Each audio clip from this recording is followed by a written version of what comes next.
앞뒤 계시면 서로 인사하십니다. 잘 오셨습니다. 반갑습니다. 주님의 이름으로 이런 모두를 환영하고 축복합니다. 한 주간 어떻게 지내셨습니까? 한 주간이 참 빨리도 지났습니다. 또 봄은 찾아왔는데 또 이렇게 꽃샘 추위가 우리의 옷깃을 여미게 합니다. 이렇게 아침 저녁 일교차가 심할 때 감기 걸리지 않도록 건강관리 잘 하시고 주 안에서 믿음으로 승리하는 은혜의 봄을 맞이하시기를 예수님의 이름으로 간절히 축원합니다. 오늘 말씀 제목은 사도행전 20장 17절부터 24절까지 말씀을 중심으로 함께 따라할까요? 교회여 영원하라 는 제목으로 말씀 은혜를 함께 나누고자 합니다. 부제를 붙인다면 교회의 사명이라 붙여보겠습니다. 사도행전은 하나님의 역사하심으로 일어난 일들을 사실대로 보여주는 기록 문서입니다. 그 중에서 사도행전의 특별한 핵심은 교회가 시작되고 교회를 통해서 무엇을 하려고 하는지를 생생하게 펼쳐서 보여주는데 주력하고 있습니다. 그래서 사도 베드로와 사도 바울이 사도행전 교회를 세워나가기 위해서 어떤 일들을 행했는지를 우리에게 친절하게 보여주고 있기 때문에 우리는 그것들을 배우는 것이 그 무엇보다도 중요합니다. 사도의 가르침을 따르는 목적은 하나님께서 기뻐하는 교회의 책임을 다 이루시기 위함입니다. 그 당시 사도들은 예수님이 세우고자 하시는 교회의 모습을 가장 잘 알고 있는 사람들이었습니다. 예를 들어 교회가 이제 처음으로 이제 옛날에 부르고 벽돌로 교회를 짓지 않습니까? 현장에서 벽돌 한 장 나르고 쌓던 분들은요, 교회의 역사를 잘 알고 있습니다. 왜? 그 현장 가운데 있었기 때문에. 예수님의 행하신 일들에 대해서 사도들이 다 지켜봤기 때문에 주님께서 원하는 그 뜻이 무엇인지를 누구보다도 사도들은 잘 알고 있었습니다. 그들의 신앙과 설교와 가르침은 전혀 변함이 없었습니다. 왜냐? 귀로 들은 신앙이 아니라 자기가 직접 체험한 신앙이기 때문입니다. 어느 때이든 입을 열면 예수 그리스도를 외쳤고 교회를 세우는 일이 전부였습니다. 사도들이 보여준 사명감은 사도행전의 중심이 되었고 오늘날 교회들도 철저하게 따라야 될 표본이 되고 있습니다. 사도인 베드로와 바울은 의미심장한 삶을 살아갔던 사람들입니다. 그래서 오늘의 목사와 교회의 직분자들도 그들이 가지고 있던 영성, 신앙, 정신, 삶을 본받고 뒤따라가야 됩니다. 사도행전을 이어가야 될 책임이 저와 여러분들에게 있습니다. 사도행전은 딱 끝났지만 계속해서 성령행전으로 우리들의 살아가는 삶의 현장에서 사도들의 삶을 본받아 그들의 신앙을 본받아서 그것을 계속해서 지속 가능하도록 이어나가야 될 책임이 주 안에서 우리에게 있다는 것입니다. 여러분, 예수님을 가르치고 전하는 것 말고는 다른 것에 그들은 몰두하지 않았습니다. 현대 교회는요, 일이 참 많아요. 저도 이제 좀 사람들이 많이 모여 있는데 부목사 됐을 때 일이 많았어요. 행사도 많고 또한테 교구도 맡고 선교도 맡고 노인대학 경로대학도 맡고 너무 일이 많았어요. 분주하게 여기저기 교회에서 다녔는데요. 이 사역을 했는데 정말 주님을 깊이 만나는 나만의 시간이 좀 부족한 것 같아요. 다른 데 에너지를 쏟다 보니까 에너지가 별로 안 남았으니까 주님 만나려면요. 주님 졸음이 찾아오는 것이죠. 마음으로 원이로되 육신이 따라가지 않는 겁니다. 현대 교회가 너무 바빠요. 행사가 너무 많아요. 근데 정말 본질을 잃어버리는 것이 아닌가. 행사 좀 없애고 이렇게 프로그램 좀 없애고 말씀 읽고 말씀에 집중하고 오직 예배를 통해서 주님께 더욱더 가까이 가시기를 바랍니다. 저 어디서 어린아이가 방언을 하는 것 같은데 제가 뭐라고 무슨 뜻인지는 모르겠지만요. 말씀 잘 들으세요 여러분. 그런 것 같아요. 여러분, 성도들도 사도들의 가르침을 최우선적으로 받아들였습니다. 사도행전 2장 42절에 보면 당시에 초대교회 성도들이 사도의 가르침을 받아라고 사도의 가르침을 따르는 것이 가장 먼저 해야 될 일이었습니다. 왜 사도행전은 사도라는 표현을 50번 가까이 사용하며 강조했는가? 사도들의 신앙과 사명과 의식을 따르도록 하기 위함인 것입니다. 우리는 그 당시 사도들을 깊이 생각하고 그들이 무엇을 위해서 가치를 두고 목숨을 바쳤는가를 깊이 있게 받아들여야 됩니다. 사도행전을 바르게 알게 될 것입니다. 사도들의 정신과 신앙을 가지면 오늘날의 우리 교회도, 우리 대한민국의 교회도 다시금 성령의 불길로 다시금 일어날 줄 믿습니다. 역사를 살펴보면 교회가 흥왕할 때 나라와 민족의 모든 것들이 다 일어났습니다. 그러나 교회가 기도의 열기가 줄어들고 교회가 점점 세상 밖으로 영향력을 행사하지 못할 때 이 세상도 이 나라도 함께 침체했음을 우리는 알 수가 있습니다. 그렇기 때문에 나라를 위해서 교회가 회복돼야 되기보다는 교회가 회복되면 저절로 우리들의 삶의 자리도 회복될 줄 믿습니다.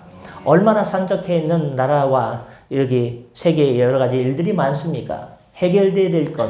우리가 해결할 힘이 없습니다. 성령의 능력 아니고는 길이 없습니다. 사도들은 교회를 세우는 역할을 감당했습니다. 뭘 세우냐? 교회를 세우기 위해서 그들의 삶의 중심이 안전하 서나 교회 생각입니다. 안전하 서나 당신 생각이 아니고 교회 생각. 어떻게 하면 하나님 나라 영광을 위해서 내가 살아갈 수 있을까? 어떻게 하면 교회에 유익이 될 수 있을까? 어떻게 하면 교회를 세우는데 내 한 몸 헌신할 수 있을까? 그런 정신이 있었다는 것입니다. 그러니 교회가 잘 될 수밖에 없지요.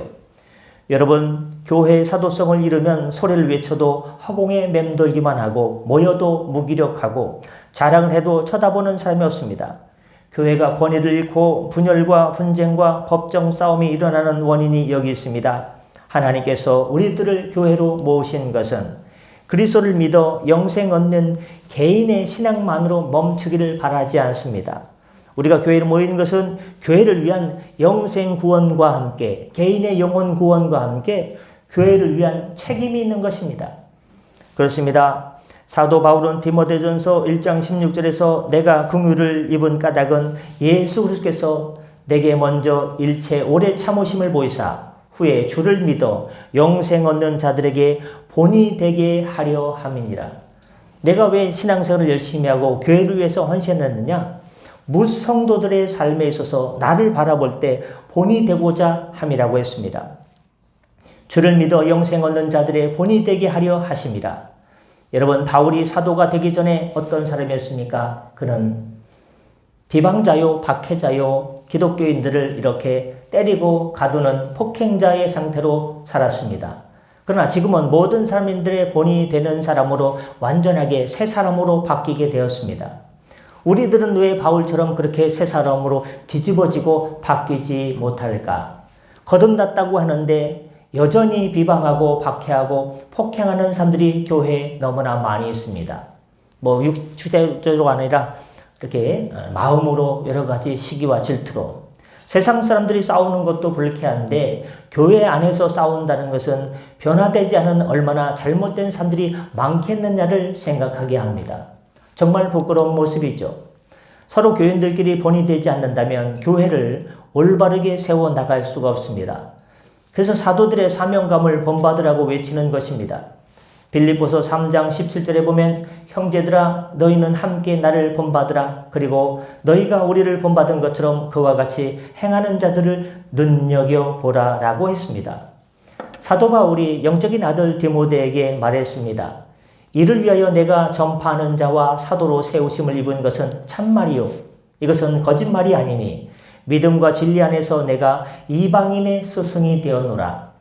자기 자신에 대한 분명한 사명이 무엇인가를 사도 바울은 알았기 때문에 자신 스스로 진짜와 거짓을 분별하게 되었다는 것입니다. 오늘날 교회가 하나님의 기대를 채우지 못하고 부족한 이유는 능력이나 기도를 하지 않기 때문이 아니라 진짜와 거짓을 구분하지 못하고 각자의 사명의식도 없이 종교 행위에 너무나 익숙해져 있기 때문입니다. 쉽게 예를 들면요. 집에서 방을 청소하는 사람과 그냥 노는 사람은 구분될 때가 많아요. 그래서 제가 명절에 집에 갔다 깜짝 놀란 게 있어요. 뭘 하고 있는데 어머니가 어느 순간 청소를 돌리더라고요. 제가 뭐 주세요 그랬지만요. 그 사이에 소파에 아버지가 앉아 계셨거든요. 청소기를 딱 대니까요. 발이 자동으로 딱 올라가요. 너무 익숙한 거예요. 얼마나 오랫동안. 성소기 소리가 나고 가니까 알아서 딱 발이 올려가요. 내려가니까 딱 내려가요. 그리고 보시던 거 보세요. 이야. 여러분, 어떻습니까? 뭔 얘기를 하다 얘기했죠? 하여튼간, 어떻습니까? 진짜와 가짜 얘기를 하다가 이렇게 구분하기가 쉽지 않습니다. 우리는 무엇을 위해서 합니까? 진짜와 거짓을 구분하지 못하고 의식도 없이 종교 행위에 익숙할 때가, 익숙함에 대해서 얘기했군요. 그리고 진짜라는 것을 보여줘야 될 때 숨고 거짓된 모습을 쉽게 보여주기 때문에 교회의 신뢰와 믿는 자들에 대한 존경심이 없어지는 것입니다. 교회는요, 옛날 교회는 그 동네 사람들로부터 존경심을 받았어요. 덕이 있었어요. 거룩한 덕. 무슨 덕? 성덕이 있었어요. 성덕. 근데 교회 안 다니는 사람들이 저한테 묻더라고요. 성덕 여왕에서 성덕 교회를 딴 거예요? 묻는 분도 있고요. 또 성덕이라고 또 쓰는 경우에 누가 뭐라 그러면요. 댓글로다가 성덕일세 이렇게 쓰는데 우리는 거룩한 덕입니다. 교회가 예수님을 따라가고 하나님의 말씀에 가까이 갈 때 지역 사람들로부터 찬사를 받고 존경심을 받고 그래도 교회가 인정을 받았습니다. 오늘날 그거 다시금 회복해야 되지 않겠습니까? 너무 늦었다고요? 우리가 해서 뭘 하냐고요? 아닙니다. 시작은 단추 하나를 끼는 데부터 시작하니까 여러분 계신 삶의 자리에서 사도들의 정신과 신앙으로 다시금 복음을 전하다 보면 그래 교인다운 교회가 저런 모습이지 하고 조금씩 변화가 우리의 바람과 능력이 아니라 성령의 능력으로 나타나게 될 줄 믿습니다. 여러분 사도 바울은 교회에 대한 정의를 디모데전서 3장 15절에서 이렇게 가르쳐주고 있습니다. 교회가 뭐냐? 이 집은 살아계신 하나님의 교회요 진리와 기둥과 터니라 라고 말씀했습니다. 교회는 하나님께서 살아계신 곳이 되어야 합니다. 그리고 진리가 기둥이며 터가 되어야 됩니다. 교회는 사람들의 소유가 아니며 사람의 기둥이 아닙니다. 그런데 잘못된 교회관이 교회에 깊숙이 찾아온 것이 문제입니다. 하나님의 유일성, 절대성, 불변성이 캐리그마 대신에 사람들의 생각, 사람들의 뜻, 사람들의 결정에 의해서 교회가 끌려가는 형국이 되었으니 통탄할 노릇입니다. 그러나 사도들이 세운 교회는 성령님의 인도하심과 하나님의 도를 위하여 기도하고 오직 예수 그리스도와 관련된 것만 따르고는 사명에 몰두했습니다. 교회는 사람들이 모이는 것이지만 사람들이 살아있는 집이 아니라 성경 말씀대로 하나님이 살아계신 집이어야 될 줄 믿습니다. 아무리 사람들이 중요하다고 하지만 사람들은요 시시각각 변합니다. 내가 신앙생활 열심히 한번 해볼게요. 그러고서 갑자기 어땠습니까? 언제 그랬어요? 제가 그랬어요? 하고 사람은요 믿을 게 안 됩니다. 그래서 사도행전을 연구하는 이유는 사도들의 정신과 신앙을 닮아야 하는 사명감을 찾기 위해서입니다. 우리의 의지와 감정은요 너무나 쉽게 변해서 의지할게 못됩니다. 사람들의 말을 들으면 교회는 더 이상 참된 교회가 될 수 없습니다. 이것을 알면서도 서로 좋게 한다는 핑계로 하나님이 살아계신 집을 강도의 소굴이 되도록 만들었으니 그거 되겠습니까? 사도들이 고난을 받을 때 세상 사람들의 질문이 있습니다. 사도행전 4장 7절에 보면 사도들을 가운데 세우고 묻습니다. 세상 사람들이 너희가 무슨 권세와 누구의 이름으로 이 일을 행하였느냐라고 따진 모습을 우리는 생각해 봐야 됩니다. 우리는 지금 무슨 권세와 누구의 이름으로 교회를 세워나가고 있습니까? 사도 베드로가 대답한 것처럼 할 수 있는 교회가 몇 교회나 될까? 너희와 모든 이스라엘 백성들은 알라 너희가 십자가에 못 박고 하나님께서 죽은 자 가운데서 살리신 나사렛 예수 그리스도의 이름으로 교회를 세워간다라고 고백할 수 있게 되기를 바랍니다. 이 얼마나 자랑스럽고 떳떳한 외침입니까? 왜 우리는 이렇게 이야기하지 못합니까? 사도행전적 교회를 세우는 것은 단지 외침과 구호만으로 쉽게 달성되는 것이 아닙니다. 만약에 외침과 구호만으로 교회가 교회된다면요. 인사만 잘해도 밥 먹고 산다. 이것처럼 교회가 교회답게, 성도가 성도답게, 우리 맨날 외치기만 해도 다 된다면 금방 쉽겠지요. 그러나 그렇지 않습니다. 단지 신앙생활, 종교행위, 영혼의 영적 자기만족, 신앙 전통 고수만을 붙드는 것만으로 불가능합니다. 사도 바울과 같이 부르심을 받은 자는 그리스도의 종인이라는 사명감이 있어야 됩니다. 종을 부르신 목적은 주인의 뜻을 일하기 위함인 것입니다. 종은 주인의 유익을 위한 도구가 되는 것을 마땅하다고 생각해야 됩니다.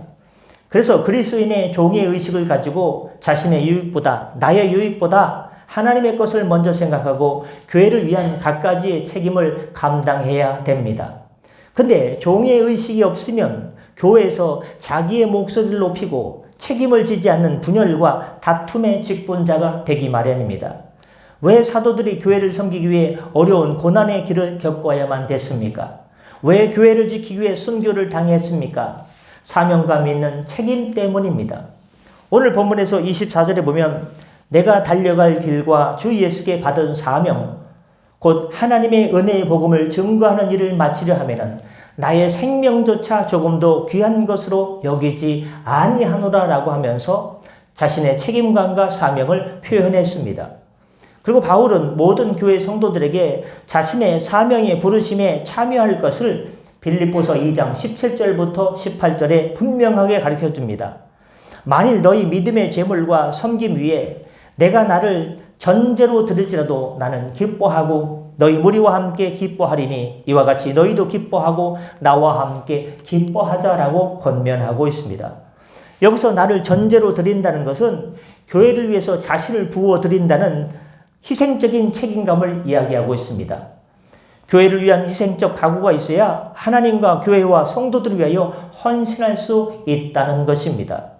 교회를 위하여 자신을 희생하면서까지 헌신하는 성도가 되어야 한다는 말씀인 것입니다.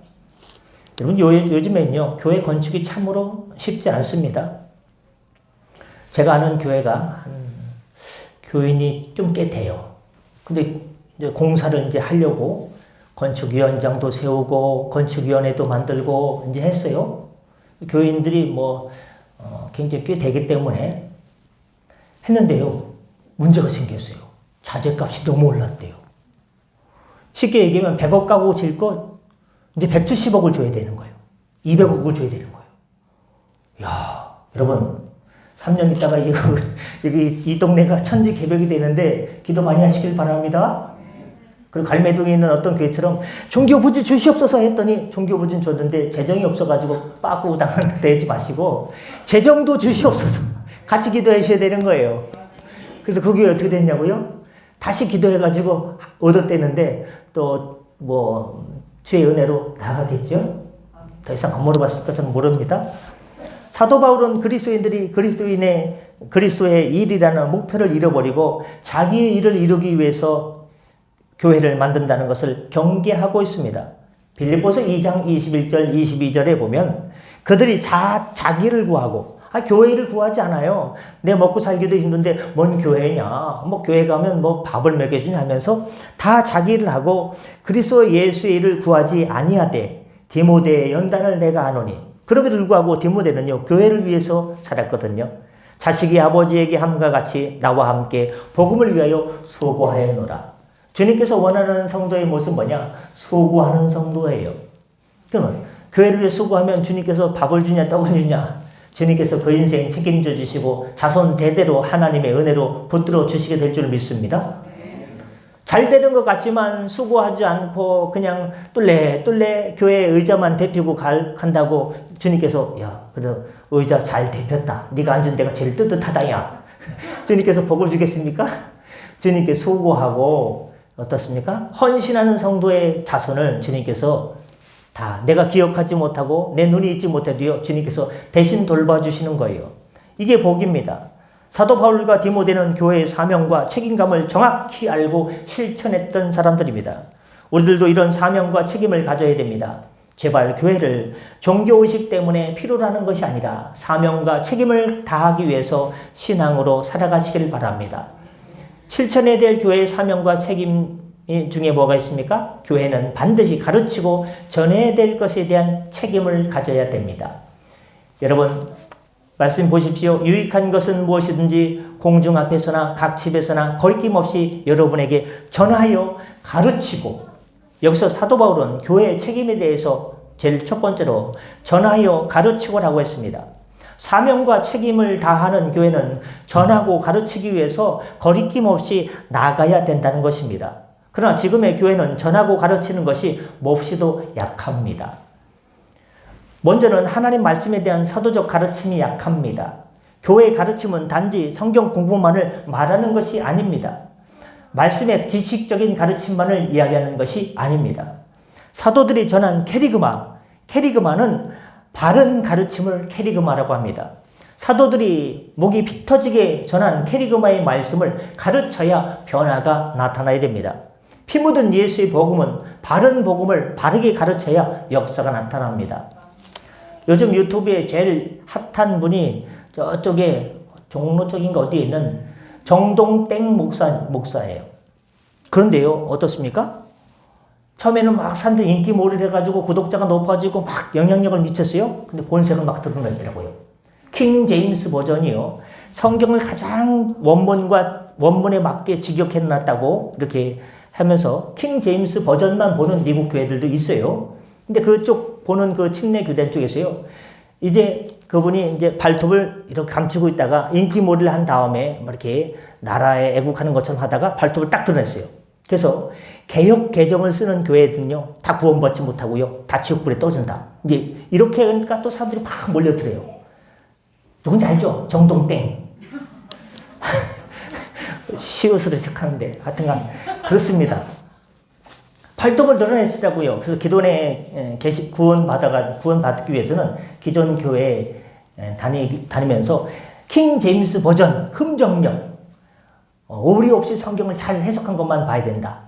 기존의 그 성경에서는 예수 그리스도를 우상처럼 만들었다라고 지난 최신 올리는 그 버전에서 그렇게 얘기한 걸 또 보니까요. 그 발톱을 드러내기 위해 싶어가지고 지난 한 4, 5년 동안 얼마나 이게 근질근질했을까 생각이 듭니다. 여러분, 그래서 이제 각 교단에서 2단으로 정죄하려고 지금 이제 모임 중에 있습니다. 여러분, 무엇이 진짜고 가짜인지를 우리는 눈을 크게 뜨지 않으면요, 그냥 휘말릴 수가 있습니다. 우리가 쓰는 이 성경요, 하나님의 말씀입니다. 이게 왜 이단이고 이게 왜 예수님을 우상시처럼 만든 겁니까? 그 사람 조심해야 돼요. 여러분, 사도들이 전한 캐리그마, 바른 교훈, 바른 진리에 우리가 경각심을 가지고 봐야 됩니다. 사도행전 2장 36절에 그가 전한 복음은 그런즉 이스라엘의 온 집은 확실히 알지니 너희가 십자가에 못 박은 이 예수를 하나님이 주와 그리스도가 되게 하셨느니라. 캐리그마, 바른 진리의 핵심이 바로 사도행전 2장 36절의 말씀인 것입니다. 사도 베드로의 설교는 캐리그마 그 자체입니다. 예수 그리스도를 전했습니다. 그 설교를 듣고 사람들이 변화됐습니다. 사도행전 2장 37절에 보면 그들이 이 말을 듣고 마음에 찔려 베드로와 다른 사람들에게 물어 이르되 형제들아, 말씀을 듣다 보니까 바른 하나님의 말씀, 바른 진리, 캐리그마를 듣다 보니까 마음이 이렇게 저렇게 찔리는데 너무 뜨끔뜨끔한데 어이할 거라고 물었습니다. 그들은 마음에 찔렸고 삶의 변화가 일어났습니다. 분명한 캐리그마의 가르침이 사도행전 교회의 직접적인 헌신과 실천으로 이어지게 됐습니다. 그 말씀을 들은 사람들이 갑자기 교회 봉사를 하고 헌신을 하고요. 어떻습니까? 내가 할게. 다음에. 여러분, 교회 주방에도 그런 역사가 나타나기를 바랍니다. 그냥 안 할 수도 없고 하라고 하니까 하긴 하고 그냥 웃음이 나왔어요. 여러분, 오늘날의 교회도 사도들의 가르침에 대한 사명과 책임을 다하려는 것이 되어야 됩니다. 교회는 많은 것을 가르치기보다 분명한 것을 가르치는 곳이 되어야 됩니다. 만일 교회에서 잘못된 정보를 주고 가르치면 세상이 되고 분별력을 잃어 교회의 질서가 깨트려지게 됩니다. 여러분, 교회의 회복은 강한 권위에 있는 것이 아니라 바른 가르침, 바로 캐리그마에 있는 것입니다. 바른 가르침, 캐리그마가 분명할수록 교회의 권위는 높아지는 것입니다. 지금 당장 인원이 적다 할지라도 괜찮습니다. 바른 진리에 가르칠 수 있으면요, 하나님께서 주의 성도들을 보내줍니다. 근데 지금 사람들이 몇천 명 되고 그래도요, 우리 교회 가끔 보면요, 목사님, 거기는 부목사가 몇 명이요? 없어요. 제가 북치고 장구 붙이고 해요. 우리는 한 20명 되는데 하면서 막 어깨에 힘을 줘요. 여러분, 약간 농담을 하시는 분들 가끔 있어요. 그러면 되겠습니까? 교회의 권위는요, 부목사 수에 달려있는 게 아니에요. 교인 쪽수에 달려있는 게 아니에요. 인원에 달려있는 게 아니에요. 교회의 거르침은 바른 하나님의 말씀이 바로 서 있느냐, 그것이 진리의 기둥과 터가 되는 줄 기억하시길 바랍니다. 캐리그마가 분명할수록 교회의 권위는 높아지게 되어 있습니다. 지금 덕더라도 주님께서 점점 사람들을 보내주실 것입니다. 주의 사자들을 보내주시고 천군 천사들을 보내주셔서 점점 흥왕해지는 교회가 될 줄 믿습니다. 여러분, 올해 1년이 정말로 중요합니다. 이 지역을 개관하는데 설계도를 언제부터 그리냐? 3월 달부터 그리기 시작해요. 그럼 얘네는 11월 15일 날 공시 공란을 하고 왜 놀았냐? 놀았어요. 국토부들 노는 날이에요. LH를 노는 날이에요. 왜? 3월 달에 인사이동이 있어요. 그전에는요, 일을 안 해요. 3월 달에 인사이동 딱 되면요, 그때부터 맡은 건 이제 자기가 몇 년 동안 하기 때문에 그림을 그려 나갈 거예요. 빨리 그러면 10월, 11월. 그러면 이제 종교 부지를 그리겠죠. 줄 건지 안 줄 건지도 결정되겠죠. 여러분, 올 가을까지 더 열심히 기도하시길 바랍니다. 그 이후에도 기도하시고요. 미리미리 기도해야 됩니다. 오늘의 교회는 사도의 가르침보다는 그저 어떤 교회 가면요, 야, 그 교회 가면 왜 자꾸 죄 얘기하는 거야? 어떤 대형교회 목사님도 이 목사 설교할 때 무슨 설교해? 너무 죄죄하지 마. 성도들이 한 주간 살면서 그냥 총성 없는 전쟁터에서 먹고 살기 힘든데 뭐 죄 회개하라 그러면 성도들 싫어해. 그냥 가끔 가뭄에 콩나듯이 하고 그냥 많이 위로해줘. 위로해주고 북돋워줘. 근데 그게 뭡니까? 나중에 그 독이 되는 거예요. 그 신앙을 갉아먹는 거예요. 성경에서 바른 가르침은 도덕적 가르침, 사회적 가르침, 처세술에 대한 가르침, 행복을 주제로 한 가르침이 아닙니다. 그것에 빠져들면 교회가 교회됨을 잃어버리고 망가지게 됩니다. 사람들이 즐거워하는 주제의 설교가 늘어나면서 성도들의 신앙은 점점 세속화되고 타락하고 인간의 상식 수준에서 맴돌고 있습니다. 자기 앞에 일을 처리하느라 너무 지쳐 교회의 사명과 책임을 감당하는 것을 엄두도 내지 못하는 가냘픈 교회가 되어버리진 않을까요? 고난 대신 행복을 추구하고 섬김 대신 높은 곳에서 대접받고 헌신 대신 즐거움을 주는 교회를 찾아가는 인간의 본능적 성향을 교회라는 부르심에 대한 사명과 책임을 다하는 영적 성향으로 바꾸기 위해서 분명한 캐리그마의 가르침이 선포되는 교회가 되어야 될 줄 믿습니다. 사도 바울은 본문 20절에서 거리낌 없이 여러분에게 전하여라고 표현한 것을 우리도 망설임 없이 사용해야 됩니다. 주저함 없이 전하는 것이 사도입니다. 여러분, 전도가 무엇입니까? 거리낌 없이 전하는 것입니다. 교회의 부담을 갖고 전도에 망설이는 것은 아직 분명한 가르침을 받지 못해서 그렇습니다. 복음의 캐리그마를 가르치면 생명이 살아나게 되어 있습니다. 예수 그리스도를 전하는데 사람들이 죽는다. 예수 그리스도를 분명히 전하는데 사람들이 다 넘어가고요. 다 죽어가요. 그런다면 바른 예수 그리스도를 가르치지 못했기 때문입니다. 예수님은 여전히 길이고 생명이 되십니다. 예수 그리스도의 캐리그마를 전하는데 진리를 알지 못한다면 잘못 전하는 것입니다. 교인들은 때때로 간증을 할 때 교회에 오래 다니다가 복음을 깨달았다고 고백하는 사람들이 있습니다. 제가요, 성덕교회 30년 다니다가 오늘 진리를 깨달았어요. 그 되게 은혜로운 것 같지 않습니까? 근데 어떻게 보면 이상한 거예요. 30년 동안 뭐 한겨? 왜 매주 설교를 듣고 말씀을 듣는데 복음을 바로 1주, 2주, 한 달, 2달, 1년 만에 깨닫지 30년 동안 뭐 하다가 이제 와서 깨달았는가? 그나마 깨달은 것도 다행이긴 하지만요. 여러분, 그것은 듣는 자의 문제뿐만이 아니라 전하는 자의 문제도 크다는 것을 기억해야 됩니다. 분명한 캐리그마는 분명한 고백을 하는 힘이 있기 때문입니다. 복음을 전하지 않으면 복음을 들을 수가 없습니다. 복음의 5대 주제인 하나님의 공의, 인간의 철저한 타락, 우리 죄를 속해주는 속죄의 보배로운 피, 참된 회심의 본질, 구원의 확신에 대한 성경적 근거를 분명하게 전해야 복음을 깨닫고 새 생명을 얻게 되는 것입니다. 이것 때문에 교회는 거리낌 없이 전해야 됩니다. 교회의 권위가 여기에 있고 설교의 위력이 이 말씀 자체에 있습니다. 교회의 사명과 책임은 분명한 가르침입니다. 성도들이 싫어하든 좋아하든 교회는 캐리그마를 가르쳐야 교회도 살고 성도들도 살게 됩니다. 사도 바울은 생명복음에 관련된 일이라면 주저함 없이 선포한 것처럼 우리도 그렇게 해야 됩니다. 사도행전 2장 15절 16절에 보면 내가 그를 위하여 모든 사람 앞에서 내가 보고 들은 것에 증인이 되리라. 여러분, 증인이 되어야 됩니다. 이제는 왜 주저하느냐? 일어나 주의 이름을 불러 세례를 받고 너희 죄를 씻으라 하더라라고 선포하고 있습니다. 바울은 복음을 전하는 증인이 되기를 원했습니다.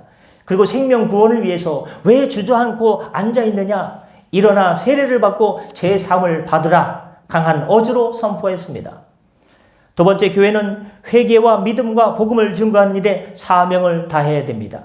교회의 사명과 책임은 삼위 하나님의 요구에 성실하게 반응하는 것입니다. 성부 하나님, 성자 하나님, 성령님의 뜻을 이루는 것이 교회의 책임이라는 것입니다. 교회의 사명과 책임은 첫 번째, 하나님께 대한 회개입니다. 회개하고 돌아오는 것입니다. 두 번째, 예수 그리스도에 대한 믿음의 증언입니다. 믿고 증언하는 것입니다. 그리고 세 번째는 성령의 인도함을 받는 것입니다. 세 번째, 끝으로 교회는 부르신 목적과 세워진 이름의 사명과 책임을 다해야 됩니다. 교회는 복음을 증언하는 일에 우선과 최선을 다해야 됩니다. 이것이 궁극적인 교회의 사명과 책임입니다. 사도 바울은 본문 23절 24절에서 오직 성령이 각성해서 내게 증언하여 결박과 환난이 나를 기다린다 하시나 내가 달려갈 길과 주 예수께 받은 사명 곧 하나님의 은혜의 복음을 전하는 증언하는 일을 마치려 하면은 나의 생명조차 조금도 귀한 것으로 여기하지 아니하노라고 했습니다. 바울의 믿음은 결박과 환난에도 두려워하지 않았을 뿐만 아니라 생명조차도 바치겠다는 사명과 책임의식이 불타고 있음을 볼 수 있습니다. 여러분, 사도가 가는 길이 이렇듯 교회가 가는 길도 마찬가지입니다. 복음을 전하여 사람을 구원하는 캐리그마는 많은 사람들에게 매력이 없습니다. 여기 앞에 분재가, 못 보던 분재가 들어왔죠. 매력이 있습니다. 밑에 뿌리가요, 인삼 뿌리 마냥요, 이렇게. 아까 뭐라고 했죠? 부끄러워가지고 다리를 꼬았다 그랬는데. 그리고 밑에 하얀 돌도 있고요. 이렇게 나름대로 매력적으로 해놨습니다. 참 주님께 드린 바 됐는데요. 이 교회를 복음을 전하여 사람을 구원하는 캐리그마는요, 많은 사람에게 매력이 없습니다.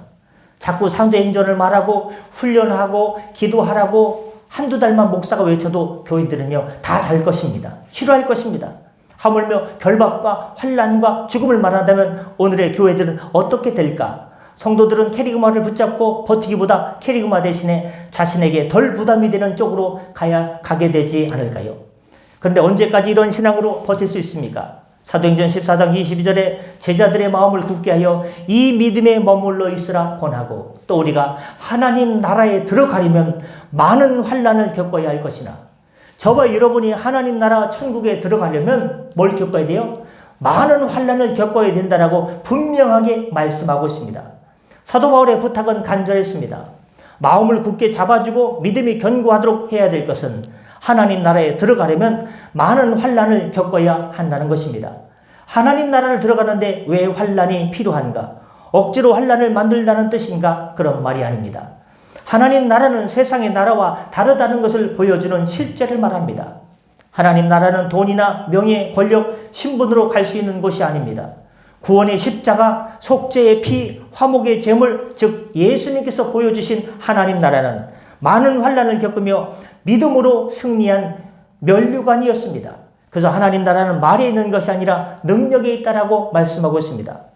사도행전의 첫 교회는 하나님 나라를 향한 교회였습니다.